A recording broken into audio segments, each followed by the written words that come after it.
Shalom, selamat pagi. Hari ini, Jumat 13 Maret 2026.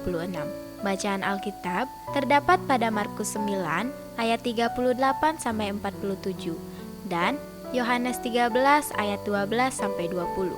Ayat nas terdapat pada Mazmur 37 ayat 23 sampai 24 yang berbunyi, Tuhan menetapkan langkah-langkah orang yang hidupnya berkenan kepadanya. Apabila ia jatuh, tidaklah sampai tergeletak, sebab Tuhan menopang tangannya. Dan yang kedua, terdapat pada Matius 14 ayat 30 sampai 31 yang berbunyi, ketika dirasanya tiupan angin, takutlah ia dan mulai tenggelam lalu berteriak, Tuhan, tolonglah aku. Segera Yesus mengulurkan tangannya, memegang dia dan berkata, Hai orang yang kurang percaya, mengapa engkau bimbang? Renungan berjudul, Tuhan sumber pertolonganku. Rasa takut pasti pernah menghinggapi pikiran ketika kita memikirkan masa depan di tengah kemajuan zaman pada saat ini. Banyak cara yang dipakai orang dunia untuk mendapatkan keuntungan, dari cara yang benar maupun yang jahat.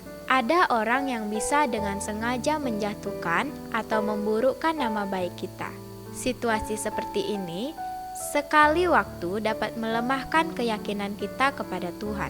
Siapakah yang dapat dipercayai untuk menolong? Hari ini kita bersyukur sebab firman Tuhan kembali meneguhkan janjinya bagi kita. Pemazmur dalam teks ini sedang menasehati umat agar mereka setia kepada Tuhan. Sebab menurut pemazmur, orang yang hidup dalam kebenaran akan diarahkan dan dipimpin oleh Tuhan. Apabila orang benar menghadapi masalah, maka Tuhan tidak akan membiarkan mereka sampai tergeletak. Tuhan akan menopang, mengangkat, dan memulihkan dengan tangan kasih-Nya yang penuh kuasa. Hal ini tergambar jelas dalam pengalaman Petrus dalam kitab Matius 14 ayat 30 sampai 31.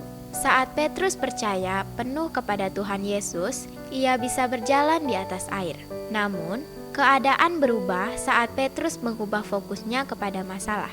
Ia hampir tenggelam. Ia putus asa dan berteriak. Dalam teriakannya, ia kembali fokus kepada Yesus, sehingga imannya kepada Yesus membuat Petrus selamat dari bahaya. Tuhan menolong Petrus dengan sempurna. Melalui firman Tuhan hari ini, kita sedang diajak untuk menjadikan Tuhan sebagai sumber pertolongan kita.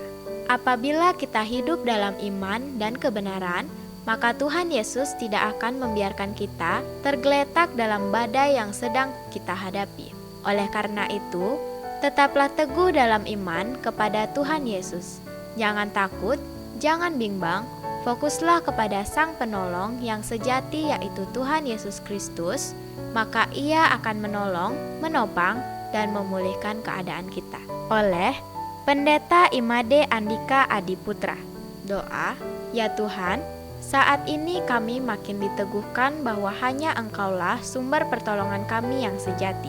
Tuntunlah kami dalam kehidupan iman agar kami setia dan taat kepadamu. Amin.